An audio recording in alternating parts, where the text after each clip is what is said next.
So guys, now we are moved on to the last question of this exercise, that is question number 4. ठीक है, तो question number 4 कुछ भी नहीं है, it's a kind of analysis of table, that is trigonometric table. ये आपको true and false जो बताए गए हैं ये आपको पूरी तरीके से ये समझा देंगे कि जो बातें इसमें बोली गई हैं रिलेटेड टू ट्रिग्नोमेट्रिक टेबल वो सही है या गलत है.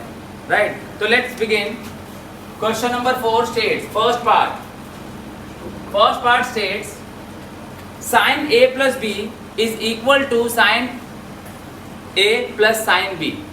अब आपको ये बताना है कि क्या ये चीज सही है. That is sin a plus b is equal to sin a plus sin b. Do you guys think ये सही है?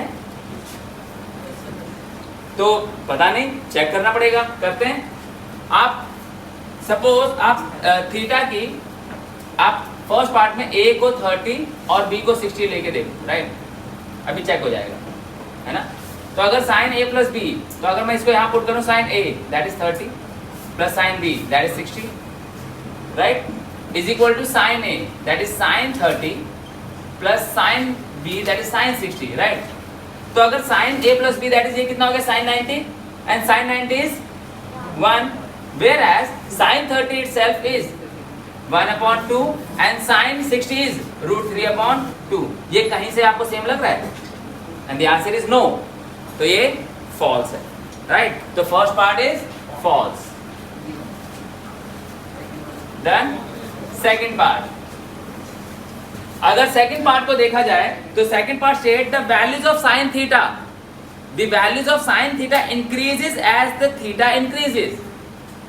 मतलब कि जैसे जैसे थीटा इंक्रीज होता है वैसे वैसे साइन की वैल्यूज भी बढ़ती जाती हैं. तो थीटा कुछ ऐसे होते हैं 0 degree, 30 degree, 45 degree, 60 degree and 90 degree. Right, तो साइन 0 की वैल्यू होती है 0, साइन 30 की वैल्यू होती है 1/2, साइन 45 की वैल्यू होती है 1/√2, साइन 60 की वैल्यू होती है √3/2 और साइन 90 की वैल्यू होती है 1.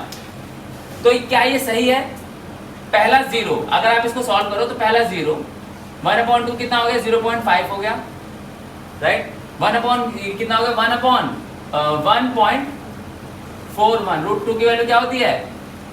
√2 की वैल्यू तो 1.41 और इसकी वैल्यू क्या होती है √3 क्या होता है 1.73 डिवाइडेड बाय 2 और देन 1. तो आप देखोगे तो आपको पता चलेगा कि ये सारे असेंडिंग ऑर्डर में है या नहीं है. आप इनको डिवाइड, पहले 0 था, फिर ये उससे बड़ा है ना, फिर ये वैल्यू इससे बड़ी, आपको पूरा डिवाइड करोगे तो ये वैल्यू इससे बड़ी आएगी, फिर ये वैल्यू इससे बड़ी आएगी और फिर ये वैल्यू इससे भी बड़ी आएगी. राइट, तो it is true. Second part is true. So guys now read out the third part. इसको चेक करो और आप बताओ सही है या गलत, ट्रू और फॉल्स. सो गाइस क्या पता चला थर्ड पार्ट में, सही है या गलत?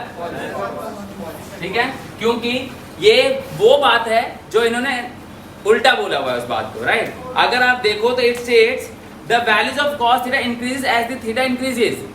और ट्रिग्नोमेट्रिक टेबल के अकॉर्डिंग ही हम देख चुके हैं कि जो sin थीटा की वैल्यूज को नॉर्मल फॉर्म में लिखा गया है उसी को रिवर्स फॉर्म में लिखते हैं. तो ये ऐसा नहीं होगा, इसका बिल्कुल उल्टा होगा. जैसे जैसे थीटास इंक्रीज होंगे वैसे वैसे वैल्यूज डिक्रीज होगी, because the reverse form of sin theta is cos theta. तो जो यहां से बढ़ रहा था वही उल्टा लिख देते हैं cos थीटा में, तो आपका cos बन जाता है. राइट, तो ये क्या होगा, the values of theta decreases as the theta increases. तो third part is false. Fourth part, now fourth part says sin theta is equal to cos theta for all values of theta. That is sin theta is equal to cos theta for all values of theta.